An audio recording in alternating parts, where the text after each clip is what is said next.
Sejam bem-vindos a mais um Planetário Café. Nós estamos aqui hoje com o Jorge, a Flávia e o Ricardo. E eu, Nael, estou apresentando para vocês mais um episódio especial do Planetário Café.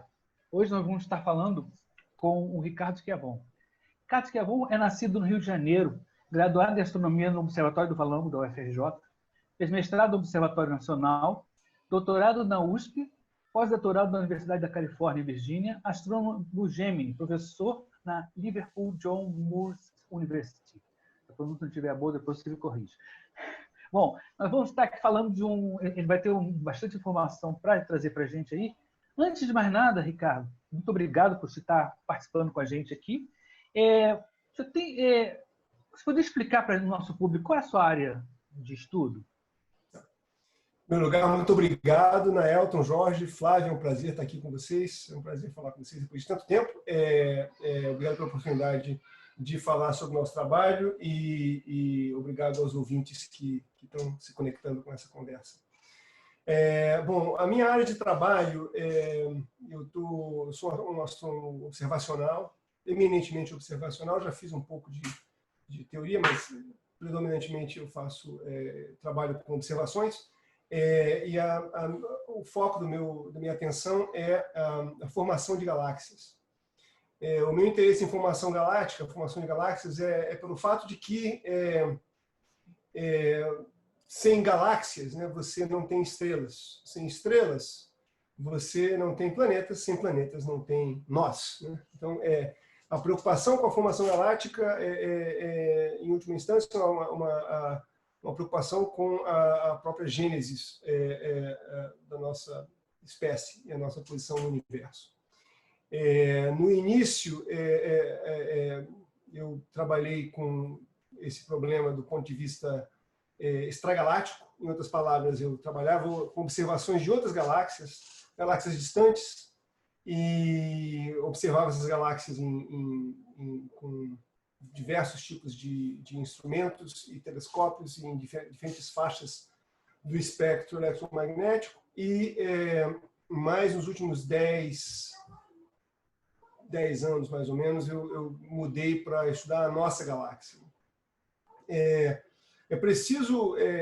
Uma das coisas importantes de ter em mente é que existem 3 problemas fundamentais hoje em dia em cosmologia, né? As 3 questões mais básicas, mais importantes. A primeira é o que é a matéria escura, a segunda o que é a energia escura, e a terceira é como se formaram as galáxias e a estrutura do universo. Então é um problema bastante importante. E, como eu falei no início, eu estava estudando outras galáxias, né, galáxias distantes, e participei de vários projetos com esse objetivo. E, em seguida, como falei, nos últimos 10 anos, eu tenho trabalhado com a nossa galáxia, né, a Via Láctea. Né? E essa sub-área de astrofísica galáctica é conhecida como arqueologia galáctica. O que é arqueologia galáctica? Por que esse nome? A ideia é a seguinte: a ideia é, se você conseguir fazer um levantamento grande das condições em que se encontram as estrelas na nossa galáxia hoje. Veja, a nossa galáxia é uma galáxia espiral, com uma massa da ordem de 10 a 11, 100 bilhões de massas solares, né? Isso só em termos de matéria bariônica, se você levar em conta matéria escura, multiplica isso por 10. Então, mas a ideia é, se você pegar as estrelas da nossa galáxia, estudá-las em detalhe, e estudar, em particular, que aspectos você estuda das estrelas? Você estuda a posição das estrelas, onde elas se encontram, né? Com que velocidade e direção elas estão se movendo. A gente chama isso de a posição das estrelas no espaço de fase, né? de posição e velocidade. E a composição química das estrelas. Se você consegue levantar essas informações, você poderia, em princípio, retraçar os passos que levaram a galáxia a se encontrar no estado em que se encontra hoje. Em outras palavras, a ideia você pode, com base nessas observações das estrelas da nossa galáxia, você pode entender quais foram os processos físicos que levaram à sua formação desde o começo. E então a ideia o nome arqueologia, na verdade devia ser paleontologia, é porque em princípio as estrelas, essas informações que a gente coleta das estrelas, elas se constituem num registro fóssil dos episódios de formação da galáxia.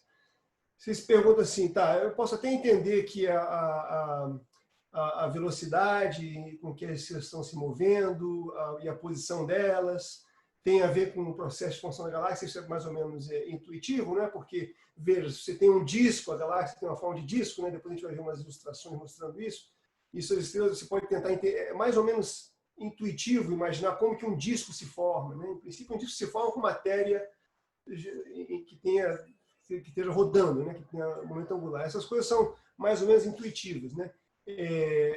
Agora, por que composição química? Qual a importância da composição química das estrelas? A ideia é a seguinte, pensa assim, que quando o universo se formou no Big Bang, só havia, os únicos elementos químicos que havia no universo eram hidrogênio, hélio e os seus isótopos, né? Mas hidrogênio e hélio, e um pouquinho de lítio, né? Só isso.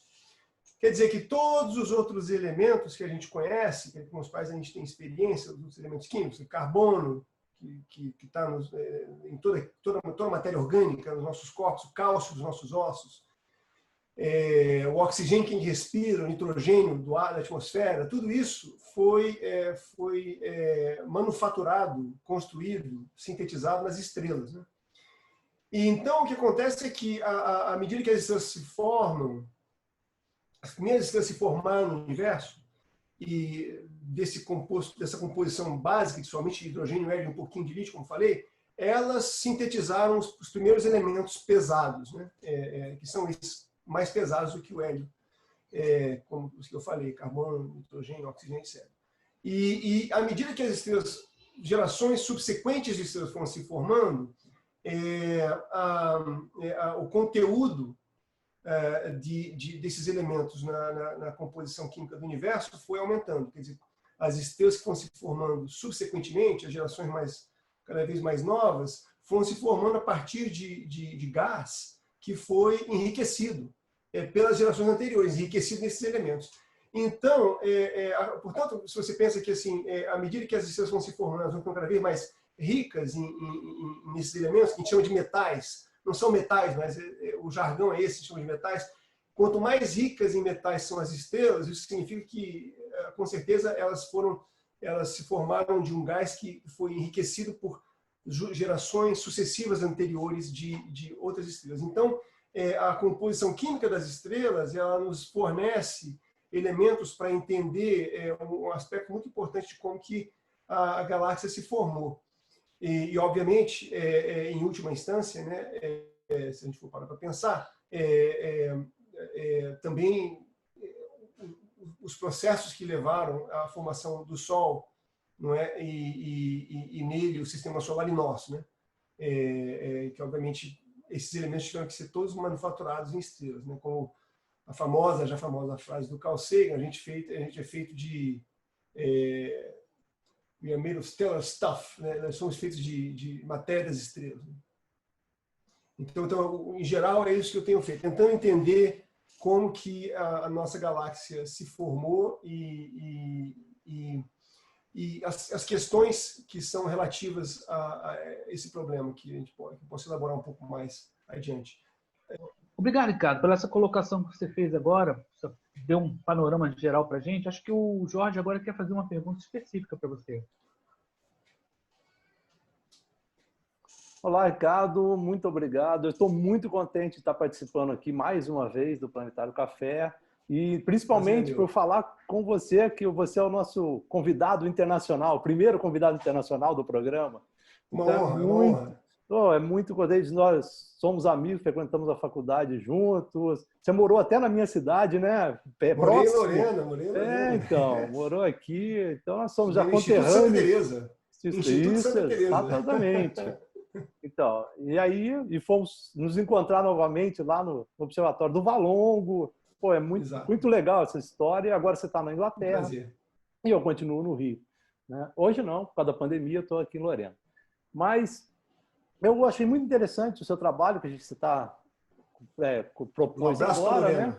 Abraço a Lorena sempre, essa cidade maravilhosa.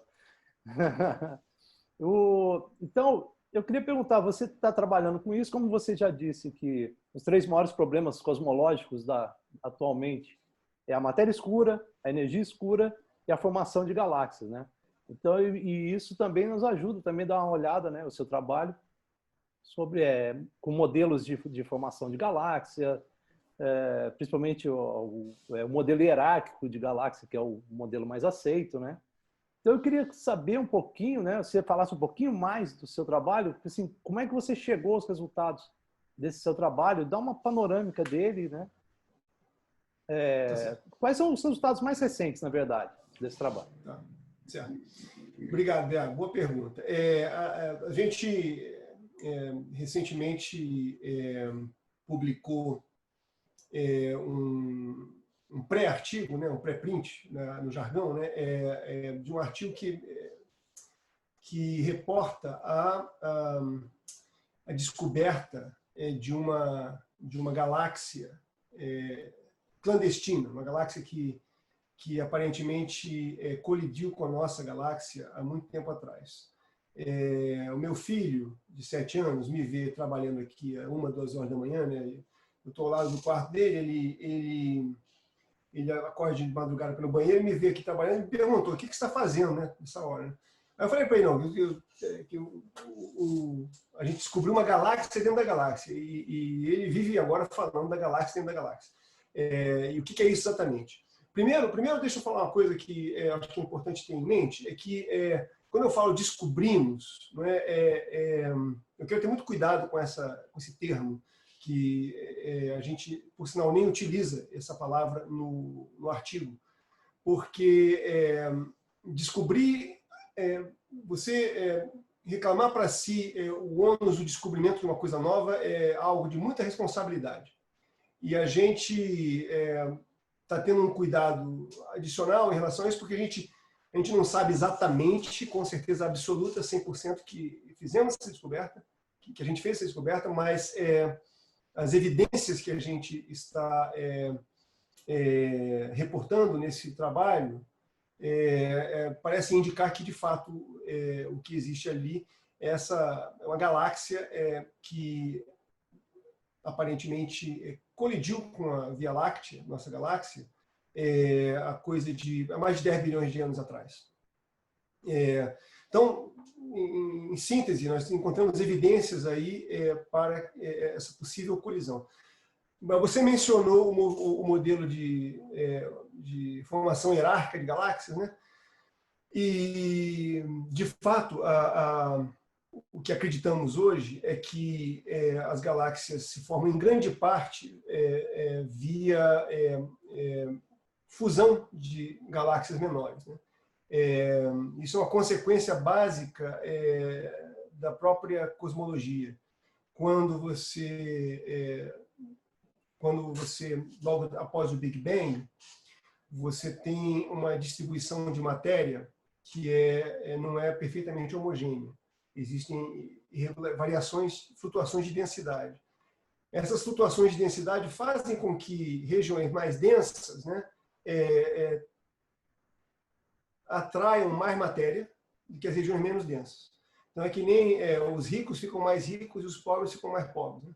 E se você começa com esse universo partindo das flutuações de densidade iniciais e deixa só a gravidade evoluir, você naturalmente evolui na direção de formar sistemas cada vez maior massa via a criação de sistemas menores. Então, a Via Láctea aparentemente também sofreu esse processo. Recentemente, colegas nossos de várias partes do mundo, na realidade, descobriram que uma galáxia colidiu com a Via Láctea em torno de 8, 9 bilhões de anos atrás. a minha equipe em Liverpool também participou dessa descoberta. A gente também fez uma avaliação da massa desse sistema e a idade possível dele e as características desse sistema, chamado Gaia Enceladus, ou salsicha. Tem dois nomes, dois grupos diferentes deram nomes diferentes. E essa foi talvez a descoberta mais recente até o sistema que nós encontramos, né? E acreditamos que seja de fato uma galáxia que na realidade colidiu com a Via Láctea antes desse Gaia Enceladus, em torno de, como eu falei, mais de 10 bilhões de anos atrás. E a massa dessa galáxia é em torno, a nossa estimativa, de 2 vezes a massa dessa Gaia Enceladus. Então, Gaia Enceladus. Então, ela é um sistema importante e que, na realidade, a nossa estimativa, se de fato estiver correta, é de que ela constitui aproximadamente metade da massa do halo da nossa galáxia. Depois eu vou explicar um pouco o que é o halo da nossa galáxia, né? A gente vai mostrar uns slides em que dá para entender exatamente quais são os componentes da galáxia, né? E o que é esse halo da galáxia.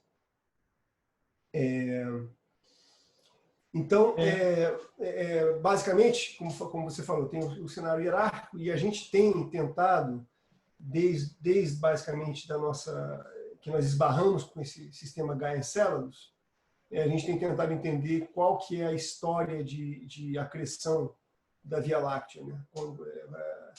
Como que a Via Láctea, como que esse processo de fusão com outras galáxias se deu no caso da Via Láctea. Eu acho que a Flávia quer fazer alguma pergunta para você agora. Flávia, pode falar. Olá, Ricardo, como vai? Oi, Flávia, tudo bem? Que bom ter você aqui com a gente. Muito obrigada pelo seu tempo, pela sua generosidade de vir aqui compartilhar esse seu projeto com a gente, seu trabalho com a gente. E eu queria que você falasse um pouco mais sobre esse seu percurso investigativo, esses seus processos investigativos, quais os instrumentos, quais as técnicas que vocês utilizaram, né, para chegar nesse resultado. Certo. Obrigado pela pergunta, Flávia. Primeira coisa a dizer é a seguinte: esse resultado ele foi possível apenas pelo fato de que eu me envolvi já desde 2007 com esse projeto chamado Apogee.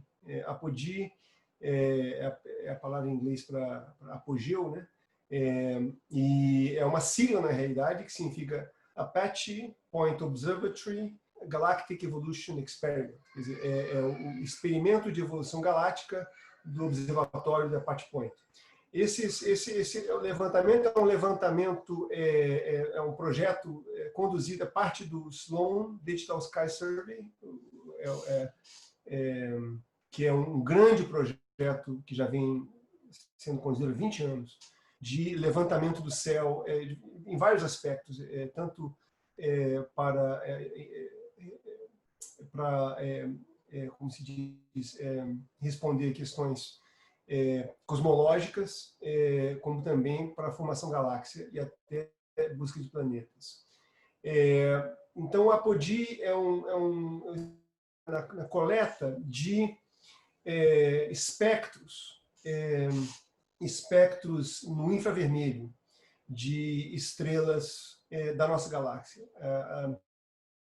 No momento, a gente, ano que vem, no verão do ano que vem, no verão do hemisfério norte do ano que vem, e a ideia, veja, a ideia é obter esses espectros no infravermelho, e para cada uma dessas estrelas a gente obtém o quê? A gente obtém a velocidade radial da estrela, né? Porque por causa do efeito Doppler, né? O espectro ele você resolve, você quebra a luz da estrela como função da energia, né?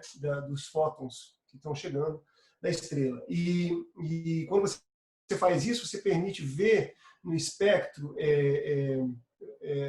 linhas de absorção que estão presentes ali, são são resultado do fato de que o fluxo que vem do interior da estrela, ele é absorvido na atmosfera, isso é nas partes mais frias da estrela, e é absorvido apenas em comprimento, em frequências, em energias, né, que são devidos ao fato de que os elementos químicos que são estrelas sofrem transições em energias específicas. Então, quando você olha o espectro da estrela, você consegue identificar quais são essas linhas de absorção e com isso você pode determinar quais são os elementos químicos que estão presentes na estrela e determinar, assim, a composição química da estrela, usando modelos que explicam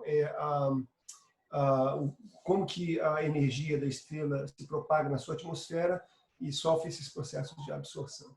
Então, a gente tem as composições químicas das estrelas e a velocidade radial. E aí, junte-se a isso, esse grande projeto chamado Gaia, que é um projeto que já é um satélite que é um satélite astrométrico que está em órbita da Terra e o objetivo desse satélite é de obter posições e movimentos próprios, movimento no céu de 1 bilhão de estrelas. E combinando essas informações do Apogee e do Gaia, a gente tem a velocidade em 3 dimensões, né? A gente tem não só a velocidade radial da estrela, a velocidade da nossa direção, mas também as componentes no plano do céu. Então, a gente tem as 3 componentes da velocidade. A gente sabe exatamente em que direção as estrelas estão se movendo. E com isso tudo, a gente conseguiu identificar esse sistema. Agora, a questão, veja, por que levou tanto tempo para a gente encontrar esse sistema? Vou mostrar para vocês aqui uns slides que explicam exatamente o processo aqui. Eu vou compartilhar a tela rapidamente. Então tá, vamos lá. Imagina que a gente pudesse enviar uma sonda espacial para bem longe da nossa galáxia, né? Dezenas de milhares de anos-luz e que tirasse uma imagem, uma fotografia da nossa galáxia de cima, né? Não é de cima, né? Porque no céu não tem cima e embaixo, né? Mas enfim, só para vocês terem uma ideia, né? Então essa imagem aqui não é uma imagem real de uma galáxia. Isso aí foi um artista que construiu essa imagem tendo em base os dados que a gente conhece das informações das posições das estrelas na nossa galáxia, das posições dos braços espirais, etc. A nossa galáxia é uma galáxia espiral, né? Como você pode ver pelos braços espirais, né? Meu cursor aqui mostra alguns braços espirais, tem uma barra no meio, né? E esses braços espirais estão posicionados num disco, né? O disco da galáxia. Se você for olhar a posição do Sol aqui, ele está mais ou menos a 24 mil anos-luz do centro da galáxia, né? Uma posição não é periférica, mas também não é exatamente perto do centro, meio caminho entre o centro da galáxia e as partes mais externas do disco. Se você fosse olhar agora, pega essa sonda espacial imaginária, né, e manda essa sonda espacial agora para olhar a galáxia de lado, né, olhando da borda do disco, né, o que você veria é uma coisa assim. O disco da galáxia descobriu-se recentemente que não é plano exatamente, ele tem essas como é que é o nome disso? Uma onda, distorção, flare, mas como é que fala isso em português? Pausa para o português aqui. Deformação, tá? Você vai falar assim. Então, o disco da galáxia não é exatamente plano, ele tem essas deformações na borda aqui, né? Mas o importante é que o Sol, aqui de novo, ele está imerso, né? A posição do Sol é imersa bem no meio do disco da galáxia. Imagina que é como se a galáxia fosse uma pizza, uma grande pizza, né? E você é uma azeitona bem no meio, imersa no queijo ali. Então a questão, veja, dada essa configuração, como é que é o céu que a gente vê, né? O céu que a gente vê é esse, né? Isso aqui é um mapa do céu construído com, se você pudesse é impossível, de um lugar só, sobre a superfície da Terra, você não pode tirar imagens do céu inteiro. Mas se você tira imagens de todas as posições da Terra e constrói um mapa do céu, é isso que você veria. Então, visto da Terra, esse é o céu inteiro, né? E que você vê aqui essa estrutura que cruza o céu de canto a canto aqui, que é a Via Láctea, a nossa galáxia. Então, obviamente, você pensa nessa formiga, né? Nessa formiga que está dentro da pizza, ali, o que ela vê é a pizza de lado a lado, e quando olha para fora da pizza, não vê mais a pizza, né? Então, essas regiões externas aqui estão fora essa pizza flutuando no universo, né? E aqui é a pizza, né? É o disco da galáxia. Então, a coisa que mais chama atenção aqui além obviamente, da presença da Via Láctea aqui, é a presença vocês podem ver essas manchas, né? Escuras, né? Que estão em toda parte, né? Só um parêntese aqui, o que vocês veem aqui, essas duas manchinhas brancas aqui são as nuvens de Magalhães, que são satélites da nossa galáxia, né? E, enfim, então, e você vê essas manchas aqui. Essas manchas são devidas à presença de poeira interestelar, né? E a poeira interestelar, o que você está vendo aqui, essa mancha escura, ela acontece porque a poeira interestelar está entre nós e as regiões mais brilhantes da galáxia. Ela não permite que a luz dessas estrelas mais distantes cheguem até nós. Então, essa poeira interestelar, ela funciona como uma cortina, né, que nos impede de enxergar a galáxia em grandes distâncias, nessa direção. Se você olha para fora, porque a poeira está concentrada no disco da galáxia, né? Se você olha nas direções para longe do disco, né, para cima ou para baixo, aqui para o polo galáctico norte ou sul, você tem menos poeira. Então você vê que você não vê, mas ao mesmo tempo você tem menos estrelas, porque a galáxia está concentrada no plano, né, do disco. Então, o centro da galáxia está localizado especialmente numa região de grande extinção. Então, você realmente não vê o centro da galáxia muito bem aqui nesse mapa. Agora, qual é a vantagem, portanto, de você observar no infravermelho? Isso é uma imagem visível. Se você muda para o infravermelho, o panorama é esse. Mudar para lá e para cá, para vocês verem a diferença.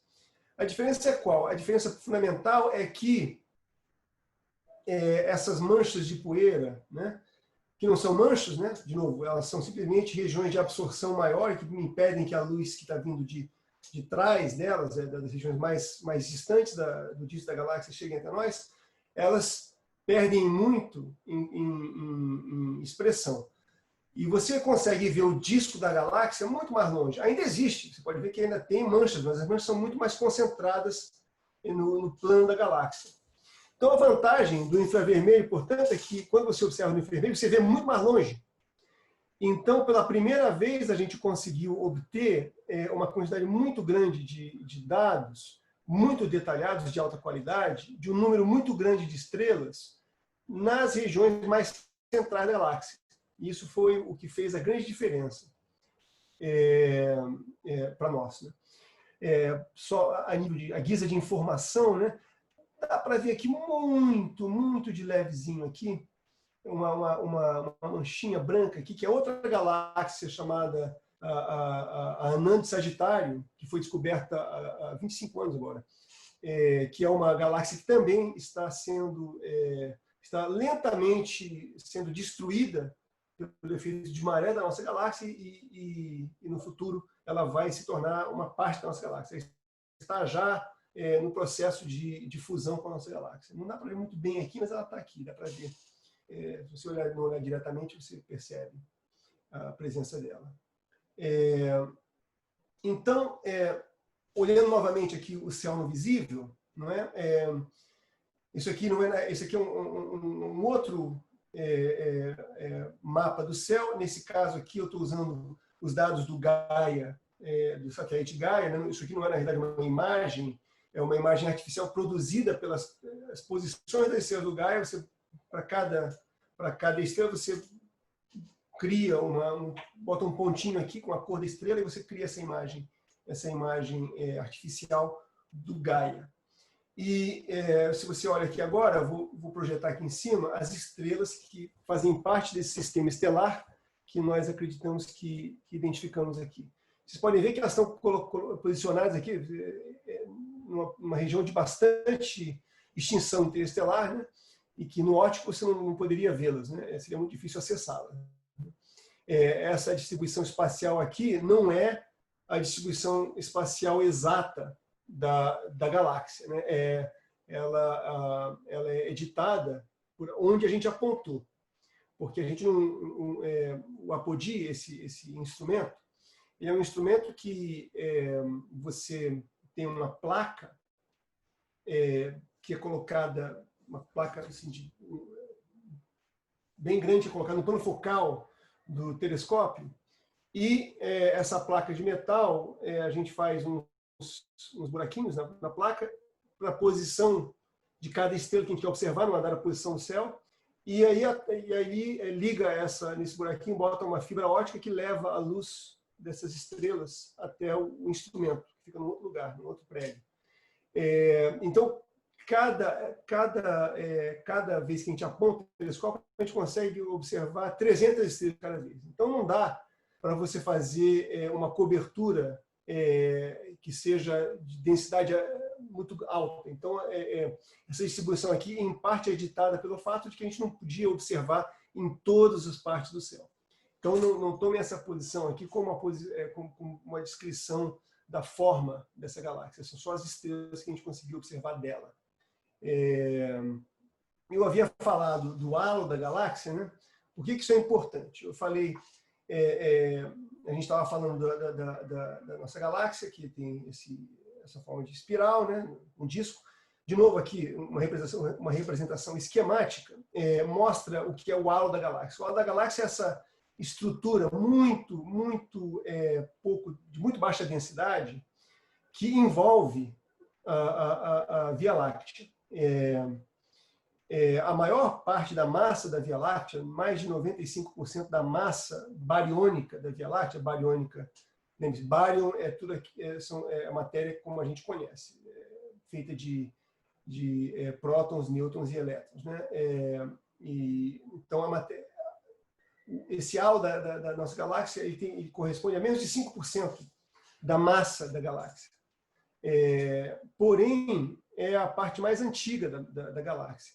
E esse registro fóssil do qual eu falava, a química e a cinemática das estrelas, no halo, ele nos remete aos momentos iniciais da formação da nossa galáxia. Então, se a gente quiser entender quais foram os instantes iniciais da vida da Via Láctea, a gente tem que observar o halo. Agora vejam, como eu falei, 5% apenas, ou menos até, da massa estelar da Via Láctea está no halo. E quando a gente, voltando aqui no slide anterior, quando você considera todas essas estrelas que estão além das estrelas que encontramos aqui, né, dessa galáxia, elas são em muito maior quantidade. Então, não só a gente sofria com o fato de que as observações no óptico não acessavam essas regiões com a clareza e a representatividade estatística de que necessitávamos, há também o fato de que essas estrelas do halo da nossa galáxia, nessa região, elas contribuem com uma quantidade muito pequena da massa total estelar. E muito mais estrelas que não pertencem ao halo. Pertencem ao disco da galáxia, pertencem à barra da galáxia, que a gente viu, né? A barra da galáxia, pertence à barra, ao disco. Tem 2 discos na galáxia, disco fino e disco espesso. Então, se você faz uma amostragem aleatória, vamos dizer, a nossa amostragem não é aleatória, mas é como se fosse nesse caso, a quantidade de estrelas que você vai coletar que pertencem ao halo vai ser muito pequena. Então, a gente só conseguiu... veja, você tem uma situação em que você tem uma população que é um traço. É uma população que tem uma representatividade muito pequena, muito rara, uma população muito rara. Desculpa, vou falar de novo. Veja, você tem uma população muito rara, né? Então, para você conseguir encontrar objetos pertencentes a essa população, você tem que fazer um levantamento muito grande, observar muitos objetos. Então, foi a primeira vez em que a gente obteve dados da qualidade que eu falei, de química e de cinemática, para 15 mil estrelas, somente nessa região central da Via Láctea, aí em torno de 8, 9 mil anos-luz do centro da Via Láctea. Então, essa descoberta só foi possível pelo fato de que esse levantamento, chamado Apodi, foi feito no infravermelho, e foi um levantamento de grande porte, né? Um levantamento de grande quantidade de estrelas. Espera aí, eu tenho que agora, desculpe. Essa área de pesquisa, ela tem feito um progresso estupendo em virtude do grande número de levantamentos, de projetos, né, de levantamento de dados de grande quantidade de estrelas. A Apodi é um deles. Há outros, né? Ao todo, somando-se todos os levantamentos que estão sendo conduzidos no momento, estamos aí obtendo dados para 2 milhões de estrelas, que é uma quantidade ínfima se você considera o fato de que a galáxia tem aí da ordem de 100 bilhões de estrelas. Mas, por si só, esse levantamento de 2 milhões de estrelas está mudando completamente o panorama e informando a nossa compreensão da Via Láctea de forma muito contundente. Em outras palavras, foi um privilégio muito grande ser parte desse levantamento Apodi, sorte mesmo, né? Para vocês terem uma ideia da dimensão disso, eu comecei a trabalhar no Apodi em 2007. E o primeiro artigo que eu publiquei como primeiro autor, né, do Apodi aconteceu 10 anos depois. O meu envolvimento inicial no levantamento era como o que eles chamam de survey scientist, que é o cientista do projeto, por assim dizer. E o que eu fazia ali era a minha tarefa era de elaborar as questões científicas que o projeto iria tentar resolver e então, com base nessas questões que a gente ia tentar resolver, formular como que o levantamento seria conduzido, como que o projeto seria conduzido, desde que tipo de instrumento a gente precisava construir, quantas estrelas a gente precisava observar, que dados dessas estrelas a gente precisava obter, como que esses dados iriam ser analisados, como que eles seriam reduzidos e analisados, e como que a gente utilizaria esses dados para questionar a nossa compreensão atual da formação de galáxias. Ricardo, você, de certa maneira, você já adiantou um pouco essa pergunta para a gente, mas eu gostaria que você pudesse explicar para a gente como esse resultado contribui para o entendimento da formação das galáxias e como é que a nossa galáxia entra nesse contexto aí. Tá. Você já adiantou bastante esse contexto, mas de uma forma mais... Tá. Ótima pergunta, Nelton, obrigado. O resultado mais interessante que a gente obteve nos últimos anos, e esse novo resultado mais impactante dessa possível descoberta de uma galáxia nova aí, dentro da Via Láctea, é de que a Via Láctea aparentemente é rara. No sentido de que, veja, nós estávamos falando que a Via Láctea, que as galáxias se constroem pela aglomeração, pela fusão de sistemas menores, não é? E que isso é uma parte importante da formação da galáxia. A Via Láctea é diferente nesse aspecto. No sentido de que esse processo de acreção, de fusão de galáxias, aparentemente, no caso da Via Láctea, ele se deu muito antes que as outras galáxias. A Via Láctea parece ter sofrido uma história de fusão, de acreção, que se concentrou nas fases iniciais. O último grande evento de acreção, de fusão que a Via Láctea sofreu, parece ter sido essa Gaia Enceladus, que veio logo depois da nossa galáxia, né, por assim dizer, que a gente chama de Inner Galaxy Structure, a estrutura dentro da galáxia, né, na área central da galáxia. Então, aparentemente, a Via Láctea, desde 8, 9 bilhões de anos atrás, não sofreu nenhuma fusão importante. Tem levado uma vida estável, o que explica o fato de que a gente tem um disco que é tão estável. Discos de galáxias são instáveis, e são frágeis, né? Se você tem um disco de uma galáxia e você colide essa galáxia com uma galáxia pequena, veja, o disco da nossa galáxia tem uma massa aí de 10 bilhões de massas solares. Espera aí, deixa eu ver, estou falando o número certo aqui.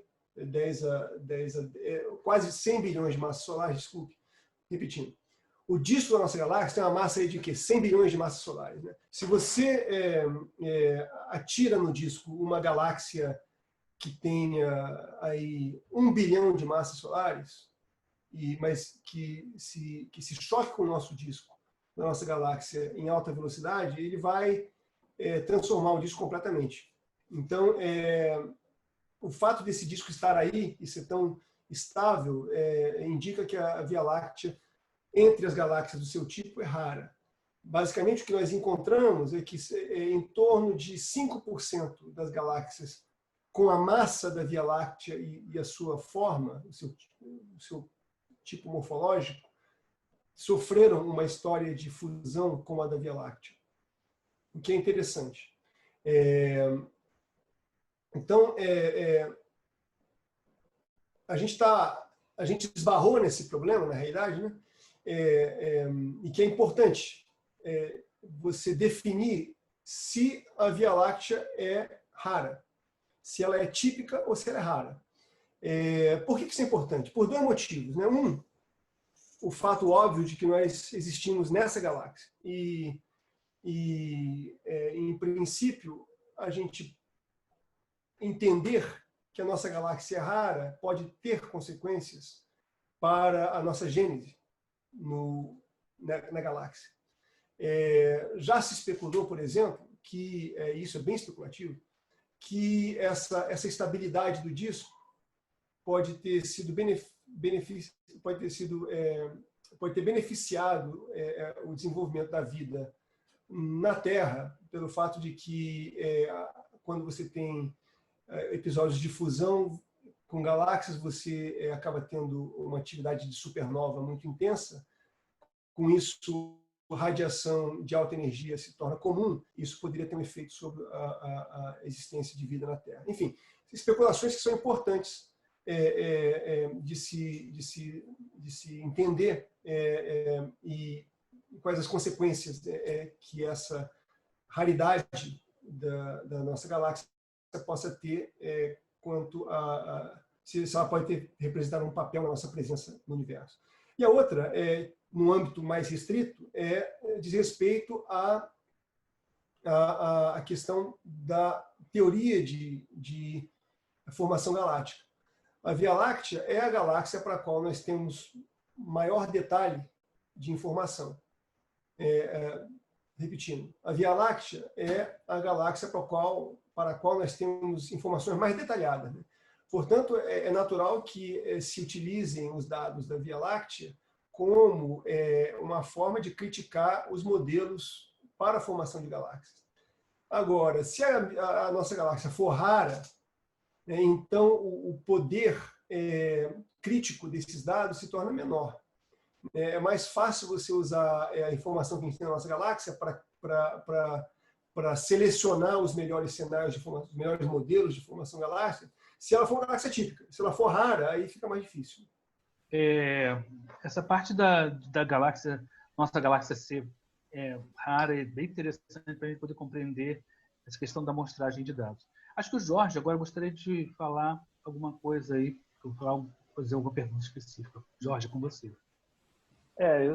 Na verdade, eu queria fazer duas, porque já que entrou nisso, eu não estava esperando essa resposta, né? Foi super interessante saber sobre isso. E como é que você vê, então, a anã de Sagitário, a galáxia, a colisão que está atualmente? É uma colisão mais recente do que a que vocês observaram ou é uma coisa mais antiga ou da mesma época? Tem como a gente saber um pouco sobre isso? Ela há dois aspectos interessantes em relação a Sagitário, né? E como que ela difere dessas outras duas galáxias das quais a gente está falando. Em primeiro lugar, Sagitário, como você falou, ela está caindo na Via Láctea mais recentemente.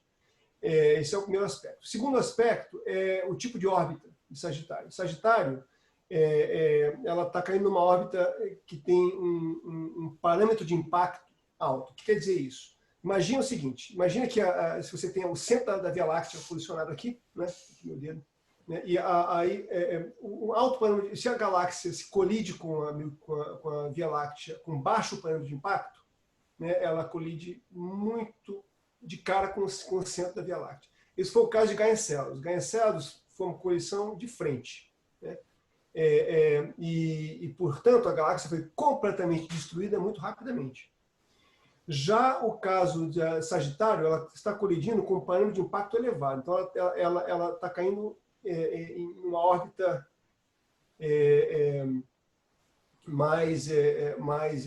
ela está espiralando, né, em direção ao centro da galáxia, e no processo de maré, as forças de maré estão destruindo ela lentamente. O interessante quando você vê Sagitário, né, no plano do céu, como eu mostrei ali, ela está atrás do centro da nossa galáxia, está muito além. Enquanto o centro da nossa galáxia está a 8 kiloparsecs, 24 mil anos-luz, né? Sagitário, o centro Sagitário que você vê naquela imagem, está a uma distância que é 3 vezes maior, 25 kiloparsecs, 24 kiloparsecs, algo assim. Então ela está sofrendo, ela vai ser completamente destruída no próximo bilhão de anos e vai ser integrada no halo da nossa galáxia, vai fazer parte dela. Os astrônomos, se houver algum daqui a bilhões de anos, vão identificar Sagitários simplesmente como essas correntes estelares que a gente encontra hoje em dia de outros sistemas que foram devorados pela Via Láctea no passado distante. Acho que valeu. Obrigado pela pergunta. Agora, Flávio, acho que quer ter uma pergunta vai ser a última pergunta para encerrar nosso bloco de perguntas aqui. Ricardo, é muito bom ouvir astrônomos brasileiros, né, colegas nossos do Observatório do Valongo, tendo sucesso em áreas avançadas, participando de projetos internacionais importantes. Eu queria que você falasse um pouco sobre a sua trajetória acadêmica, né? Como a sua formação no Brasil também foi importante para a sua trajetória. Obrigado, Flávia. A minha formação foi inteiramente feita no Brasil. Como formação, veja, a gente está sempre se formando, né? A gente não pode se formar nunca, né? Mas, assim, em termos da educação formal, foi inteiramente feita no Brasil. Da primeira série do pré-primário até o doutorado, né? E quando eu saí do Brasil, fui para os Estados Unidos trabalhar na Califórnia, eu tive a sorte de que o Brasil tem uma tradição já de muitos anos, né, de algumas décadas, de uma tradição muito forte em física estelar, né? Tem vários grupos importantes com uma formação muito sólida nisso. Então, isso me ajudou muito, porque eu fui trabalhar num grupo na Califórnia, onde esse tipo de especialidade estava faltando, eles precisavam de alguém com essa especialidade. E então eu me juntei a um projeto também de levantamento, mas nesse caso de galáxias, né, no universo distante, chamado DEEP, projeto DEEP. DEEP Evolutionary Extragalactic Probe, a sonda extragaláctica evolucionária profunda. E aí foi sorte, foi pura sorte de ter ido parar nesse projeto. Fiquei lá por 4 anos e por essas circunstâncias da vida que são, por pura coincidência, acabei me envolvendo, sendo contratado para trabalhar no outro lado do país, dos Estados Unidos, na Virgínia, também em astrofísica extragaláctica, mas aí com foco no ultravioleta. E aí trabalhei com dados do satélite Galaxy e trabalhei com modelamento de luz de galáxias, essas coisas. Sempre assim, com a sorte, de novo, de ter tido essa formação em física estelar, fazendo a ponte com a astrofísica galáctica e extragaláctica, porque as pessoas nessa área não têm muito essa formação, não tive essa sorte. Mas aí, me vejo, meu plano inicial era voltar para o Brasil em 3 anos. Esse é o meu plano inicial. Ficar nos Estados Unidos 3 anos, voltar para o Brasil e compartilhar a especialidade adicional, a experiência adicional que eu havia adquirido nos Estados Unidos, no Brasil. Mas aí acontece que conheci a minha namorada, minha esposa hoje, e acabei decidindo ficar nos Estados Unidos por problemas, por uma situação pessoal, né? Quer dizer, me envolvi afetivamente, me casei, enfim, e para ela mudar para o Brasil seria difícil. Então, quando me envolvi com ela, quando a gente se conheceu, eu comecei a procurar emprego nos Estados Unidos e acabei me mudando para o Havaí para trabalhar lá no Observatório Gemini. O Observatório Gemini foi uma experiência assim absolutamente extraordinária de trabalhar no Havaí, passar 200 noites num vulcão extinto, observando o universo. Uma experiência observacional espetacular e foi muito bom, foi assim, em termos pessoais e profissionais foi excelente. E já quando me mudei para o Gemini, para o Havaí, eu já estava começando a trabalhar no Apodi. Mas aí o que aconteceu foi depois de 5 anos no Gemini, o que estava acontecendo é que o tempo dedicado ao serviço ao observatório, veja, você trabalha no observatório e o trabalho que você faz ali é quase que integralmente dedicado a servir a comunidade. Basicamente, você tem que gerir um observatório, cuidar dos instrumentos, coletar as observações, ajudar os astrônomos a interpretar os dados e gerir o observatório, né? O gerenciamento mesmo.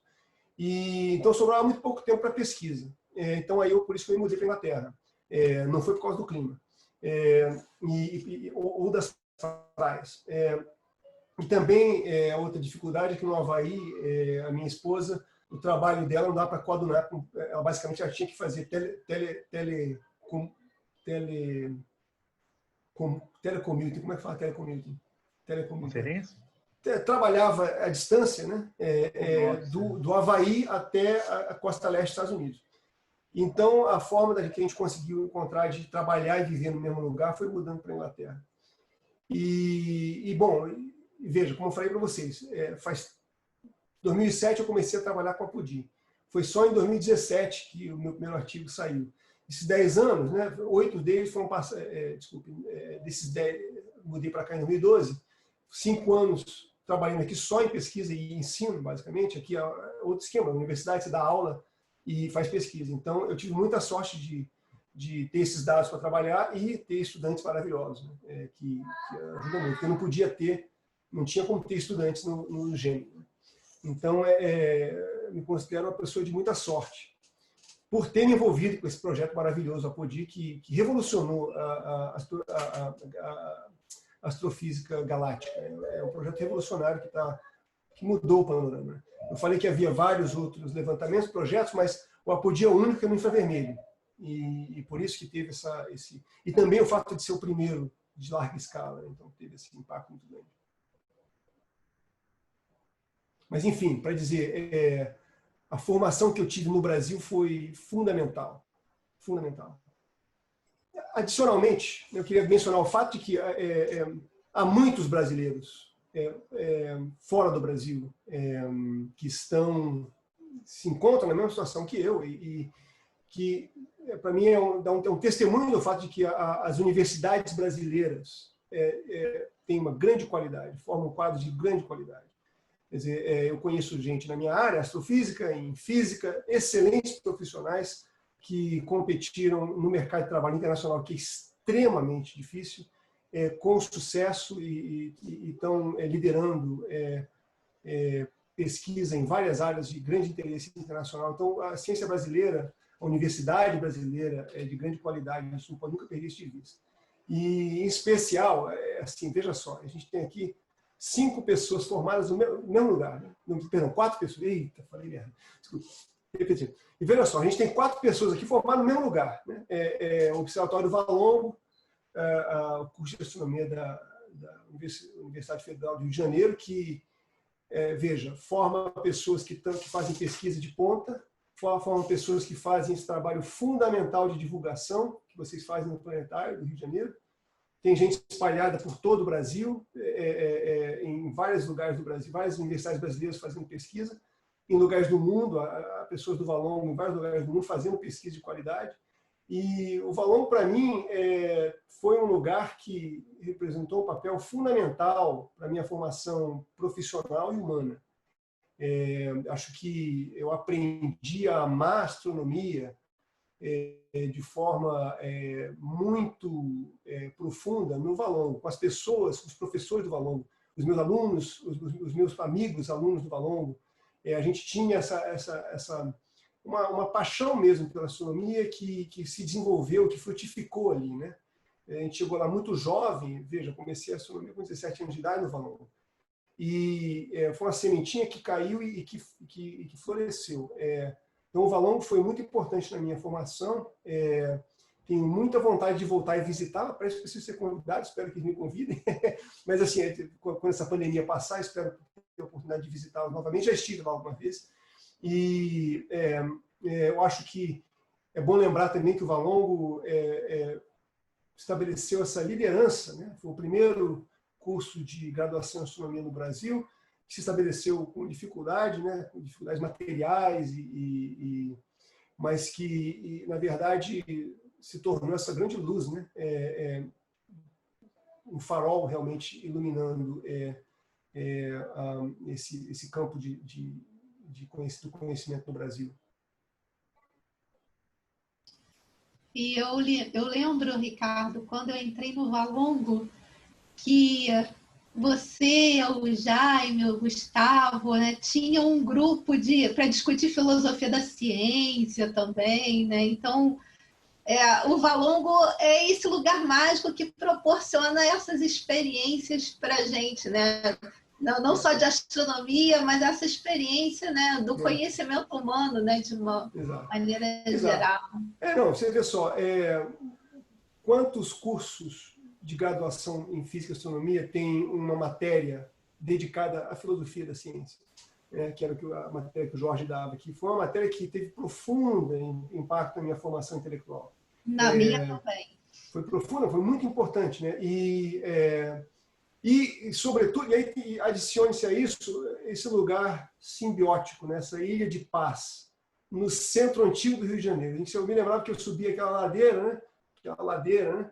E daquele calor do Rio de Janeiro, e chegava ali em cima, era aquela paz, aquela brisa, né? Você ficava ouvindo aquele ruído da cidade lá embaixo. Uns 15 minutos para tomar o fôlego, né? 15 minutos depois que você já parava de suar, né?